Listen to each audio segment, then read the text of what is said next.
quero apresentar ainda um outro exemplo de renderização de listas, em que nós podemos também apresentar os elementos separados dentro de um objeto, né? Então, eu vou apresentar um outro exemplo aqui que pode ser interessante para nós. Então, veja só, vou fazer uma cópia dessa lista aqui e vou apagar essa parte aqui de lista, vou chamar de lista 3. E vou então chamar aqui, ao invés de listas, eu vou chamar ele de livros, né? De livros. Pronto. Então, vão ser aqui uns elementos de livros que eu vou querer armazenar, né? Então, eu vou salvar isso aqui assim, vou deixar assim, e aqui embaixo eu vou colocar o título, e vou chamar aqui então de listagem de livros, pronto, e vou apagar aqui a listagem que nós vamos fazer por hora, só assim, prontinho. Então, veja, eu vou ver como é que ficou o resultado, né? Tá bem simples, ó, a listas é a lista 3, então nós temos, opa, não renomeei o arquivo, então, listas 3, prontinho, vou salvar, volto e nós temos aqui a lista 3, que é a listagem de livros. O que eu quero apresentar aqui, ó? Então, cada livro que eu vou guardar vai ser um objeto, e esse objeto vai ter um título, né? Vou colocar aqui, O Pequeno Príncipe, pronto. Vou ter aqui um outro objeto, por exemplo, o autor. Eu vou colocar aqui Antoine Saint-Exupéry.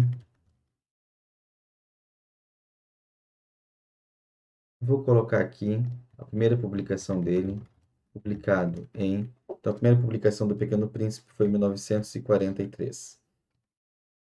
Coloquei uma vírgula aqui. Prontinho. Vou colocar um outro objeto. Então, o título, vou colocar O Senhor dos Anéis. Vou colocar aqui o autor. Vai ser J.R.R. Tolkien. Vou colocar aqui um publicado em... Depois vamos colocar mais informações. Primeira publicação, 1954. Pronto, coloquei essas informações.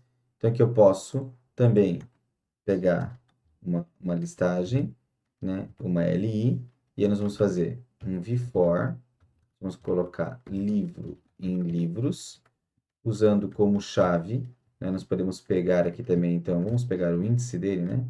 O index dele, nós vamos usar como chave o index. Poderia ter um ID dos livros, né? Poderia ter o nome dele, não tem problema. Poderia usar o nome dele como índice, não tem problema algum. Tem que ser algo que não se repita, né? É até melhor usar alguma informação do próprio elemento do que um índice, como eu usei, né? Mas vamos fazer assim. E aqui dentro, então, eu quero apresentar, por enquanto, o livro.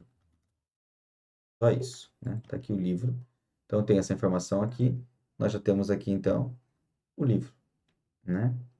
Mas eu poderia, ao invés de fazer uma UL, eu poderia fazer uma div aqui, se eu quisesse, né? Uma div para cada livro. Eu poderia fazer assim, ó. Para cada livro, né? Assim, ó. Para cada livro eu quero fazer uma div, sim, e apresentar aqui, então, os livros. Também pode ser, não tem problema algum, né? Então, olha só, nós temos os livros aqui dentro de uma div. Isso pode ser apresentado, né? Nós tínhamos colocado até então dentro de uma lista, dentro de uma UL, dentro de uma listagem, né? Mas pode ser dentro de qualquer elemento que possa se repetir. Então, aqui na hora que ele está interpolando, se nós inspecionarmos o código, na hora que ele está renderizando, desculpa, né? Ó, nós vamos ver que ele vai criar duas divs, uma para cada um dos livros que eu criei. Se eu criar mais um livro aqui, se eu vier aqui e colocar mais um livro, por exemplo, né? Vou fazer assim, ó. Até nós vamos fazer diferente. Nós vamos fazer isso aqui, ó, para ver como que a gente pode trabalhar. Ó, isso aqui não vai criar no arquivo, né? Eu estou aqui no meu console, eu consigo pegar a minha VM, né? E eu consigo pegar, por exemplo, quais são os meus livros. Ó, estão aqui meus livros, ó. Por que eu consigo acessar essa VM direto no console? Porque eu criei aqui, ó, uma variável com o nome de VM, né? Então, eu tenho a instância do view que eu estou gerando, ela está sendo chamada de VM, porque eu poderia muito bem instanciar sem fazer nada, sem colocar esse var, né? Só assim ele já funciona.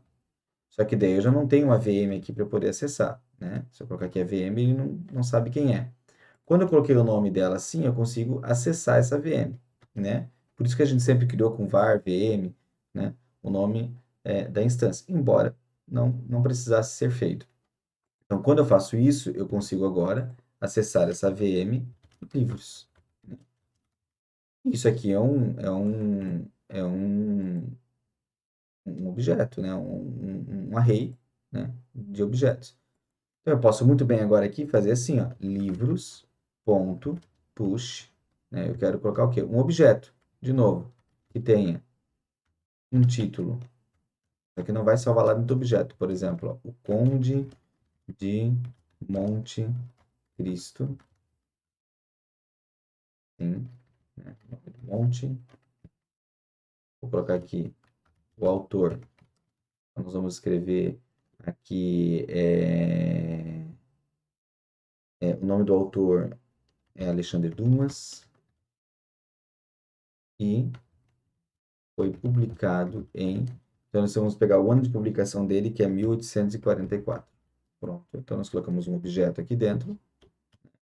Então, coloquei. Na hora que eu der um Enter aqui, ó, ele não salvou, porque livros ele não achou, porque não é vm.livros, vm.livros. Na hora que eu tinha colocado só livros, vm.livros, na hora que eu der um Enter, ele já apresentou o elemento aqui dentro.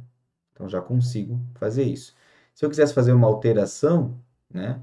Por exemplo, eu quero pegar vm.livros na posição 1.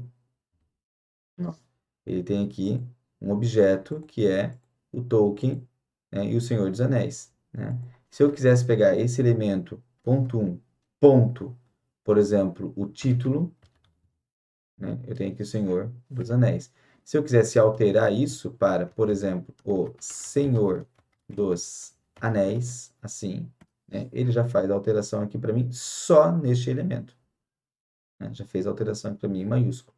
No entanto, ele, se eu atualizasse a página, ele não atualizou nada lá dentro, né, do, do arquivo. O arquivo continua igual. Né? Então, agora aqui eu vou inserir mais um livro, né, o mesmo que nós tínhamos colocado, que é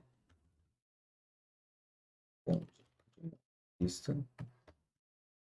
O autor é o Alexandre Dumas e publicado em, vai ser 1844.